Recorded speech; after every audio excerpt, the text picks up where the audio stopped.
बिस्मिल्लाहिर्रहमानिर्रहीम। आज हम डॉक्टर शकील साहब के पास मौजूद हैं। आज की डिस्कशन टॉपिक है वेदर और क्लाइमेट किसे कहते हैं, कौन कौन से फैक्टर वेदर और क्लाइमेट को इफ़ेक्ट करते हैं और क्लाइमेट की कौन कौन सी टाइप्स हैं। टाइम आपने वो अलाइड साइंसेज ऑफ एग्रोनॉमी कर ली थी। जी सर, कर ली थी। Salient features of Pakistan agriculture वो भी कर लिया था सर। ठीक, इसका मतलब फिर मैंने आपको लास्ट टाइम बताया होगा कि नेक्स्ट टाइम हम करेंगे वेदर एंड क्लाइमेट और impacts of weather and climate elements on crop production. ऐसा ही है क्या? ठीक है, ओके जी। So today we are going to start with weather and climate. What is weather? What is climate? What are the different components of weather and climate? How different weather and climatic elements can affect the crop productivity. So it means, first of all, we start with the weather.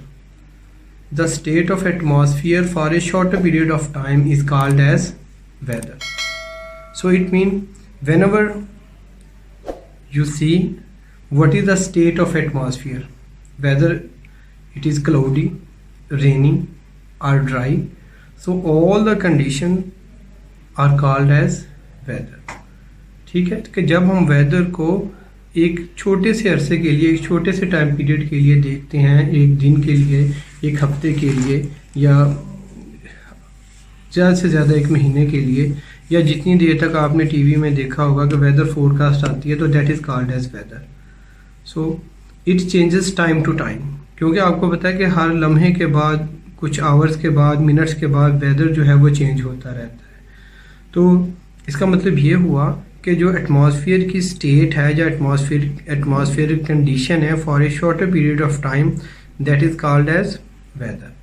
जबकि दूसरी तरफ यही वाली जो चीज़ें हैं, अगर इन्हीं चीज़ों को हम एक लंबे अरसे तक मेजर करें, the state of atmosphere for a longer period of time is called as climate.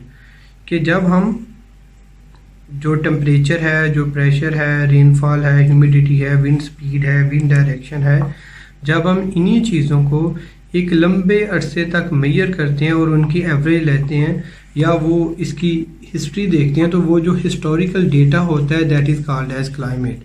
और फिर बेसिकली जैसे अभी मैंने आपको बताया है कि वेदर और क्लाइमेट के एलिमेंट्स या कंपोनेंट्स एक जैसे ही हैं, क्योंकि रेनफॉल है, temperature, pressure, humidity, wind speed, wind direction, जब हम इन्हीं चीज़ों को एक छोटे से अरसे के लिए देखते हैं, जैसे एक दिन के लिए देखते हैं या एक घंटे के लिए ऑब्जर्व करते हैं, तो वो हमारा वेदर है.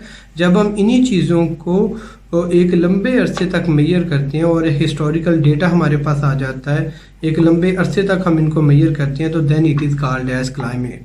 लेकिन वेदर और क्लाइमेट के एलिमेंट्स एक जैसे हैं, सिर्फ इनमें जो फ़र्क है वो सिर्फ इनके टाइम पीरियड का है.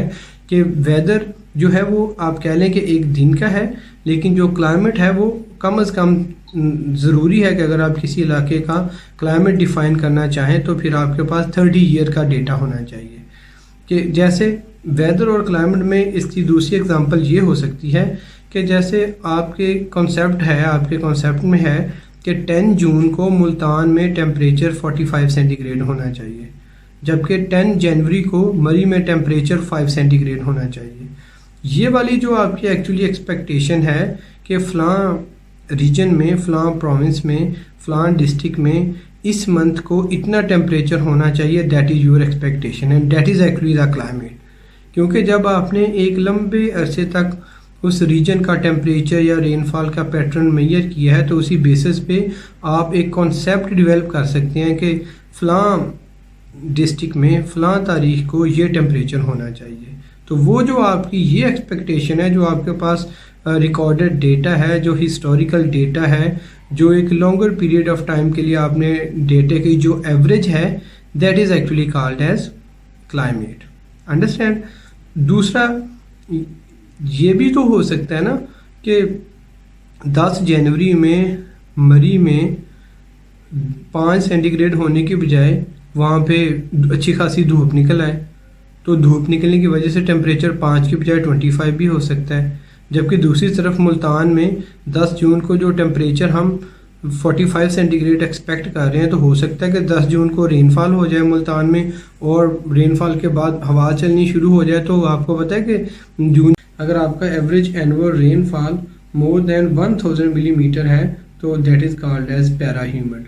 तो इस तरह से सिर्फ रेनफॉल को कंसीडर करते हुए, बाकी तमाम फैक्टर्स को इग्नोर करते हुए और सिर्फ रेनफॉल को कंसीडर करें, तो रेनफॉल की बेसिस पे हम पूरी दुनिया को एरिड, सेमी एरिड, सब ह्यूमिड, ह्यूमिड और पैरा ह्यूमिड में क्लासिफाई कर सकते हैं।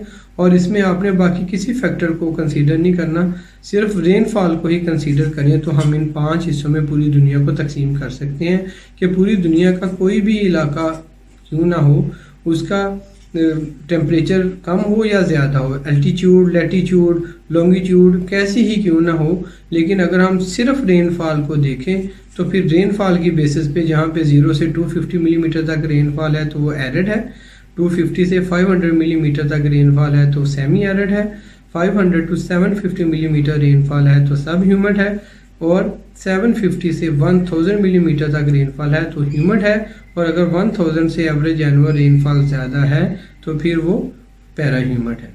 इसी तरह से फिर सोलर रेडिएशन यानी कि सूरज की शिद्दत और हिद्दत की बेसिस पे, या सूरज की जो सोलर रेडिएशन की इंटेंसिटी है उसकी बेसिस पे हम क्लाइमेट को किस तरह से क्लासिफाई कर सकते हैं।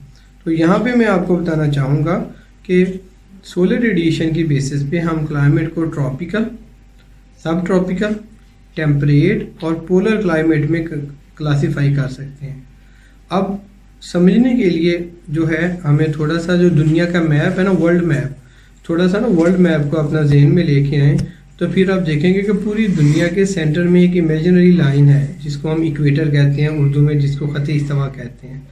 तो फिर वो ख़त इस्तिवा के साथ साथ जितने भी ममालिक उस ख़त इस्तिवा पे वाक़ हैं, those are called as tropical countries, and the kind of climate that exist in tropical countries is called as tropical climate.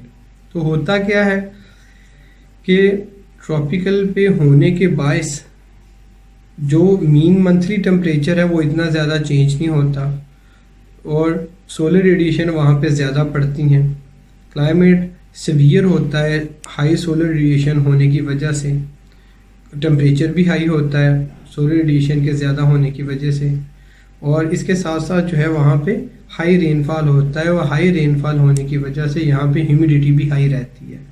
तो फिर यहाँ पे आम तौर पे वो वाली क्रॉप्स ग्रो की जाती हैं जिनकी टेम्परेचर की रिक्वायरमेंट भी ज़्यादा है और पानी की रिक्वायरमेंट भी ज़्यादा है।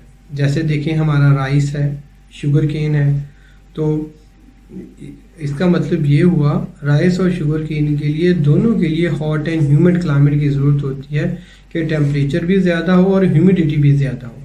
तो फिर इस तरह से वो वाली क्रॉप्स जिनकी टेम्परेचर की रिक्वायरमेंट भी ज़्यादा होती है और दूसरी तरफ साथ साथ ह्यूमिडिटी की रिक्वायरमेंट भी ज़्यादा होती हैं, वो ट्रॉपिकल क्रॉप्स होती हैं, क्योंकि वो ट्रॉपिकल एरियाज़ में या ट्रॉपिकल कंट्रीज़ में या ट्रॉपिकल क्लाइमेट में ग्रो की जाती हैं। इसी वजह से आपको जो राइस है ना पूरी दुनिया के सेंटर में ही मिलेगा, चाहे वो चाइना हो, साउथ इंडिया हो या इंडिया हो या अफ्रीका हो, यानी ट्रॉपिकल लाइन पे या इक्वेटर लाइन पे जो जो कंट्रीज़ हैं वहाँ के आसपास ही आपको राइस मिलेगा।